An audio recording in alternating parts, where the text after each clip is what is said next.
queríamos compartirles dos cosas particulares.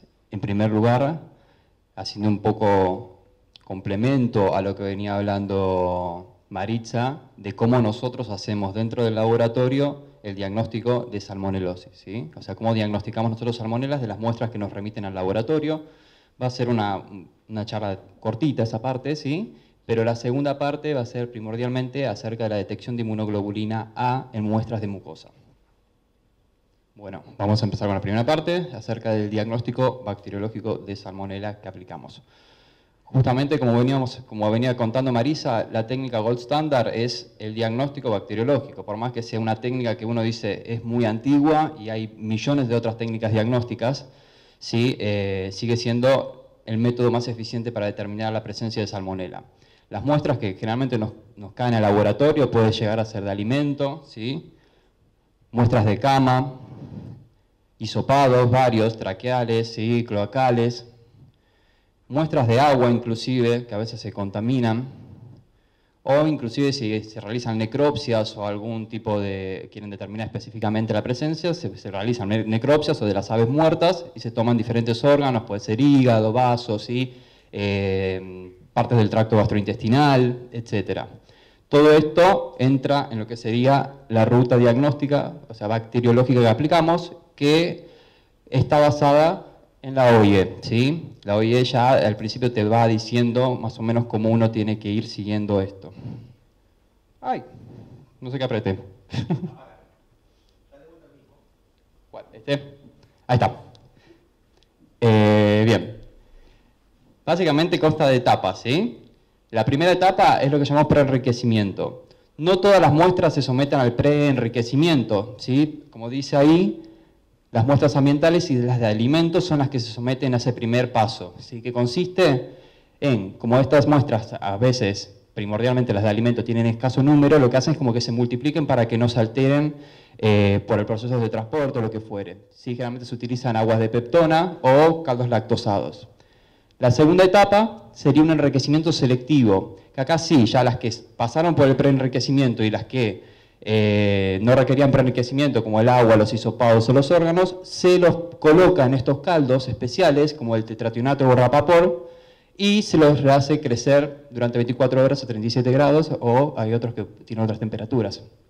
Acá el objetivo es justamente el crecimiento selectivo para salmonela y sacar un poco todas las otras impurezas o bacterias que puedan llegar a crecer y taparme y privarle de metabolitos o de alimento, por decirlo de una forma, a la salmonela, ¿sí? Como que le da preferencia a que crezca salmonela. Luego de hacer esa etapa, se pasa al paso siguiente, que es un enriquecimiento directamente en medio selectivo en placas, o sea, de ese caldo se pasa directamente a una placa de XLD o agar verde brillante, ¿sí? Y lo que me permite ya desde este punto es decir, bueno, de acuerdo a las características de esas colonias, puede llegar a ser salmonela, pero hay muchas otras bacterias que también tienen este patrón de crecimiento. Entonces, no me puedo quedar solamente con decir, bueno, es salmonela simplemente por XLD, ¿sí? O sea, ¿es probable? Sí, pero hay otras bacterias que me puedan llegar a ser sulfuro positivas y me den justamente las colonias negras estas. Entonces, lo que nosotros hacemos es pasar a un paso siguiente, ¿sí? De realizar pruebas bioquímicas. Mediante las pruebas bioquímicas, que estas son las que realizamos, TCI, LIA, urea, NPG, sin citrato, podemos ya separarla y decir concretamente, bueno, esto es salmonela, porque dos bacterias que crecen y producen sulfuro positivo son Proteus y Citrobacter. Y estas bacterias también, mediante esto, ya las puedo sacar de la lista. Y finalmente, lo que se realiza luego de las pruebas bioquímicas es una aglutinación en placa, ¿sí? Con antígenos específicos como para serotipificar a la salmonela y decir qué serotipo es concretamente. Bueno, hay otras técnicas diagnósticas, sí, se hace PCR, se puede hacer muchas cosas, de hecho estamos también desarrollando PCR y otras técnicas, pero la bacteriología sigue siendo hoy en día como la gold standard y la que te dice realmente qué es. Bueno, dije que iba a ser cortita la primera parte. La segunda parte vamos a empezar a hablar ahora sí de inmunoglobulina A, como estaba en el descrito en el programa de acá. ¿Por qué nos interesa medir anticuerpos? ¿Sí? uno no solamente quiere determinar anticuerpos para evaluar el estatus sanitario de tu granja o de un rodeo, lo que fuere, en presencias de enfermedades o si está incorporado un agente que tal vez es exótico, lo que fuere. En nuestro caso nos interesa mucho para determinar el estado de estos animales después de una vacunación, ¿sí? Nosotros lo medimos por eso, primordialmente. Ahora, ¿por qué nos interesa la inmunoglobulina A? ¿No? Porque nosotros medimos primordialmente inmunoglobulina A, si bien también medimos inmunoglobulina I. Para eso vamos a tener que hacer un poquito de memoria acerca de lo que era inmunidad general y de mucosas. Como dice ahí, el 95% de los patógenos ingresan a través de las mucosas, o sea, por tracto gastrointestinal, por tracto respiratorio, ¿sí? Entran todos por ahí, o sea, es el sitio de entrada del patógeno. De hecho, cuando uno estudiaba tal vez en patología, en veterinaria, te decía sitio de entrada y siempre era alguna mucosa, primordialmente. Bueno, el tracto gastrointestinal, a su vez, como el organismo es sabio, tiene muchas células de la respuesta inmune ahí, ¿sí? Entonces es eficaz actuar ahí, porque es el sitio de entrada de estos organismos. Entonces, ahí sí es donde nosotros queremos actuar. Y para recordar un poco, estos patógenos cuando entran, tienen que atravesar barreras, ¿sí? Entonces, el sistema inmune se divide en lo que es la inmunidad innata, inespecífica, filogenéticamente muy antigua, y que reacciona de forma inespecífica, con un patrón ante cualquier tipo de patógenos. Hay una pequeña redireccionamiento mediante los PAMs, o los patrones moleculares asociados a patógenos, que se habla de que puede llegar a redireccionar un poco, pero sigue siendo inespecífica. Lo que realmente importa es el paso posterior a largo tiempo que se da, que es cuando el sistema inmune reacciona ante antígenos específicos y hace de que la respuesta sea mucho más eficaz, ¿sí? Que actúe directamente y cuando se exponga de nuevo ese patógeno, sea todavía más eficiente. ¿Y esto por qué? Porque el sistema inmune genera memoria. Y esa memoria es la que me permite que ante sucesivas exposiciones reaccione de forma más eficaz. Bien, dos conceptos a entender cuando hablamos del sistema inmune de mucosas. Uno va a ser lo que llamamos los sitios inductivos. Los sitios inductivos, como dice ahí, son tejidos linfoides que están en diferentes sectores como estratégicamente ubicados, ¿sí? Hablamos de lo que son los tejidos linfoides asociados a mucosas, como BALT, GALT, que son los acrónimos de si está ubicado en el tracto gastrointestinal o en la mucosa bronquial, ¿sí? Que están todas las células ubicadas ahí esperando, sensando constantemente. También las placas de Peyer, que están en diferentes porciones del intestino, y las tonsilas secales en ave en la porción iliocecal, ¿no? Estas estructuras es como que están en constante activación, porque están esperando encontrarse con el antígeno. Es el sitio donde se encuentra con el antígeno y reacciona, ¿sí? Ese es el sitio inductivo, ahí es donde vamos a inducir. ¿Cómo entran estos antígenos o estos patógenos o lo que fueren? Hay 4 vías posibles. Puede ser paracelular o transcelular, a través de la célula por las uniones. Esto generalmente se da cuando hay inflamaciones, etc., donde hay disrupción de mucosa. Pero las otras dos es porque mismo en el tracto gastrointestinal está constantemente sensando. No es que tipo reacciona cuando se expone un antígeno solamente o cuando hay un patógeno. Está siempre en constante vigilancia. Reacciona más si obviamente hay un patógeno. Entonces, estas dos vías, ya sea por las células dendríticas que mandan interdigitaciones de su citoplasma hacia el lumen, puede sensar e inclusive agarrar patógenos o antígenos e introducirlos y procesarlos. Y como la célula dendrítica es una célula presentadora de antígenos, se desencadena una reacción inmune. O, por ejemplo, estas células M que están especializadas, ¿sí?, en transportar antígenos a través de pinocitosis. Entonces, lo que hacen es justamente ubicarse en estos sitios inductivos, ¿sí?, y traslocar antígenos o partes de bacterias o lo que fuere, para llevarlas como directamente al matadero, ¿sí? O sea, como que directamente las lleva a este conglomerado de células que están esperando justamente reaccionar frente a esos antígenos.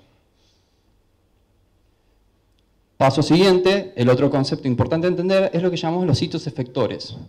Los sitios efectores están en toda la lámina propia, en el caso gastrointestinal no hablando, pero en toda la mucosa. O sea, ya no son lugares específicos, sino que son en toda la mucosa están estas células. Son células primordialmente que reaccionaron frente a un antígeno específico, generó una expansión clonal de linfocitos antígeno específico y de esa forma no solamente genera linfocitos B de memoria, sino también plasmocitos que van a producirme finalmente inmunoglobulina A antígeno específica, ¿sí?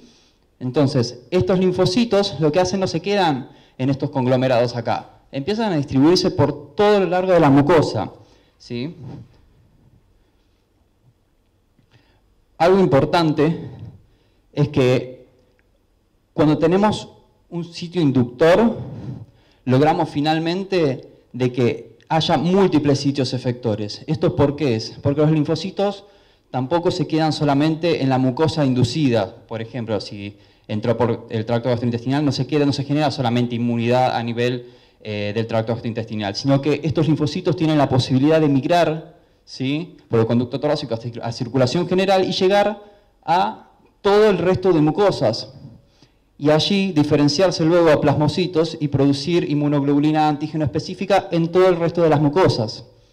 Eso es un concepto muy importante porque es como se genera inmunidad general a nivel mucosas. En cuanto a la producción de inmunoglobulina I, también pasa algo. Cuando se produce la reacción antígeno-linfocito B, ¿sí?, y hay coestimulación y producción de citoquinas para producir un tipo, no solamente se produce inmunoglobulina A nivel mucosa y en el resto de las mucosas, sino también que hay un switch isotípico donde tenemos plasmocitos que se van a diferenciar a producir inmunoglobulina I sistémica. O sea, no solamente queda confinada la producción de inmunoglobulina A en mucosas, sino también tenemos inmunoglobulina I sistémica. Y esto, si bien es un concepto que parece como nuevo, ya es antiguo en realidad. Se conocen que hay vacunas que se aplican a nivel de las glándulas de Harderian y produce no solamente inmunidad de mucosa, sino también inmunoglobulina I sistémica, ¿sí? ¿Cuál es la característica de esta inmunoglobulina A? Bueno, varias de las que están nombradas ahí, pero lo que más nos interesa es la exclusión inmune. O sea, esta inmunoglobulina A, cuando se produce en la lámina propia, lo que hace mediante estas proteínas PLGR es ser traslocada por la célula y excretada hacia el lumen. Entonces, cumple la función no solamente de unirse al patógeno o al antígeno a nivel de el lumen, ¿sí?, de la submucosa o lámina propia, y llevarlo hacia el lumen, sino que lo puede hacer intracelularmente o a nivel del lumen. O sea, cumple la función en los tres lados. Y como sabemos, Salmonella es intracelular, o sea que se mete dentro de las células cuando invade y llega inclusive hasta la lámina propia. Y algo característico que tienen las aves, y no los mamíferos, excepto el conejo, se descubrió, es que también tiene una circulación a través del hígado y secretada por la bilis. O sea que la inmunoglobulina que se produce a nivel de tracto gastrointestinal tiene la posibilidad de ir por el sistema porta hacia el hígado, y los hepatocitos también expresan esta proteína y cumplen la misma función, o sea que puede realizar exclusión inmune a través de los sinusoides y llevarla hacia los canalículos biliares para finalmente excretar el patógeno otra vez al intestino y que sea excluido y eliminado. Y además, justamente como las mucosas son extremadamente amplias, es obvio y lógico de que el mayor sitio de producción de inmunoglobulina A es a nivel de el isotipo A a nivel de mucosa, ¿sí?, comparado con lo que es la inmunoglobulina I. Con lo cual, uno puede decir que la real protección es a nivel de la producción de inmunoglobulina A, que es lo que más a uno le interesa. Justamente, Biotech Vax Salmonella es una vacuna subunidad que es administrada por vía oral, o sea que llega hasta el tracto gastrointestinal cumpliendo estos mismos efectos, ¿sí? O sea, limitamos la vía de entrada del patógeno de la vía oral hacia el tracto gastrointestinal, inducimos inmunidad en sitio de infección con producción de inmunoglobulina A local, y también en todas las mucosas, por lo que dijimos de la posibilidad que tienen estos plasmocitos, linfocitos luego de migrar por toda la circulación y llegar a diferentes mucosas. Y mediante el switch isotípico que hablamos anteriormente también se puede producir inmunoglobulina I sistémica. Y de esa forma limitamos la multiplicación y excreción del patógeno. Bien, en cuanto a la subunidad de Biotech Salmonella, es una subunidad, ¿sí?, que es inmunogénica porque dijimos que genera anticuerpos. Se genera inmunoglobulina A, inmunoglobulina I. Forma parte de una estructura crítica del patógeno, o sea que se une primordialmente a una estructura, a una proteína del patógeno que imposibilita su metabolismo, con lo cual la bacteria no puede cumplir sus funciones vitales. Y además es una secuencia altamente conservada entre todos los tipos de salmonelas móviles. Pero hay un tema que es que los kits comerciales de ELISA no pueden detectar esta subunidad, ¿sí? Entonces, justamente esto es debido a que esos kits comerciales que todo el mundo conoce están dirigidos a lo que llamamos antígenos primarios. ¿Qué son esos antígenos primarios? Son factores de virulencia. Son antígenos K, o sea, de la cápsula, de la pared celular, del lipopolisacárido, de los flagelos. Entonces, van todos dirigidos hacia estas estructuras. Y como sabemos, y les comenté anteriormente, la subunidad es una subunidad proteica que es un antígeno secundario en realidad, ¿sí? Entonces, con esto tuvimos que desarrollar nuestra técnica de detección de inmunoglobulina antígeno específica. Pero nos dio una ventaja, ya que los kits comerciales no pueden detectar la subunidad, o sea, los antígenos, la inmunoglobulina A o I, antígeno específico contra la subunidad de la vacuna Biotech Salmonella, nos permite diferenciar los vacunados con Biotech Salmonella de los que pueden llegar a estar infectados, porque uno corre un kit comercial y detecta si está infectado, y uno corre nuestra técnica de ELISA y puede determinar si están vacunados y de esa forma poder realizar una diferenciación. ¿Qué muestras analizamos? Bueno, por un lado, lo que más nos interesa es la producción de inmunoglobulina A, por ende medimos primordialmente las muestras de mucosa, de raspajes intestinales, se puede medir de lágrimas, se puede medir de secreciones bronquiales, me quedó una doble O ahí, hisopado de cloaca, sacovitelino, ¿sí? Y de suero determinamos inmunoglobulina I. ¿Cómo es el protocolo que desarrollamos y aplicamos? Básicamente, para no aburrirlos tanto, consta de una placa de poliestireno, ¿sí?, donde se absorbe el antígeno en la placa, se incuba y luego pasamos a un siguiente paso. El antígeno es la misma subunidad que utilizamos. El bloqueo consiste en cómo rellenar los espacios vacíos donde no está el antígeno absorbido con esta sustancia, que lo que hace es evitar de que se haya uniones inespecíficas en otras regiones. Entonces, que me dieran falsos positivos cuando en realidad no lo son. Luego se agrega la muestra, ¿sí? La muestra de los animales vacunados obviamente van a tener anticuerpos antígeno específicos que se van a unir al antígeno, ¿sí? Los anticuerpos se van a unir al antígeno y las muestras negativas obviamente no. Y posteriormente se agrega un anticuerpo secundario. Ese anticuerpo secundario viene adosado a una enzima, una peroxidasa. Entonces, cuando este anticuerpo secundario se une al anticuerpo primario de las muestras positivas, va a producir posteriormente, cuando agreguemos el sustrato de esta enzima, un cambio de color en las placas. Y ese cambio de color va a ser más o menos con más o menos color, va a ser significativo de que tiene más o menos anticuerpos. Y eso lo determinamos mediante la absorbancia, mediante espectrofotometría. Y luego se realizan los cálculos. Esto, por ejemplo, sería una placa, ¿no? Pongamos ejemplo, es una placa de poliestireno, cargamos de muestras, se colocan controles positivos, controles negativos y controles en sí de la técnica, más el blanco de muestra. Suponiendo que esta es una muestra positiva y esta es una muestra negativa, vamos a ver qué pasa cuando vamos realizando la ELISA. Si la muestra tiene anticuerpos, antígeno específica, se va a unir al antígeno. Si la muestra no tiene anticuerpos, o sea, no fue vacunado con Biotech Salmonella, no va a generar anticuerpos. Cuando agregamos el anticuerpo secundario, recordemos que este anticuerpo secundario tiene afinidad por este extremo de las inmunoglobulinas. Entonces, si está presente, se va a terminar uniendo. Si no había anticuerpo, no se va a terminar uniendo. Y finalmente, cuando agreguemos el sustrato de esta enzima, lo que vamos a obtener es reacción con producción de color, así visualmente subjetivo, o nada. ¿Sí? Entonces, esto, que parecen colores y numeritos, en realidad estos numeritos se obtienen cuando se lee la placa mediante un lector de placas de ELISA. Con los datos obtenidos se realizan los cálculos, ¿sí?, de las relaciones con esta fórmula y obtenemos que aquellos valores que estén por encima de 2 o iguales a 2 lo correlacionamos con protección en cuanto a la determinación de inmunoglobulina A. Acá, por ejemplo, tenemos un gráfico donde son aves individualizadas, ¿sí?, y se evaluó el título de cada una de ellas. Ahora, ¿de dónde surge este 2?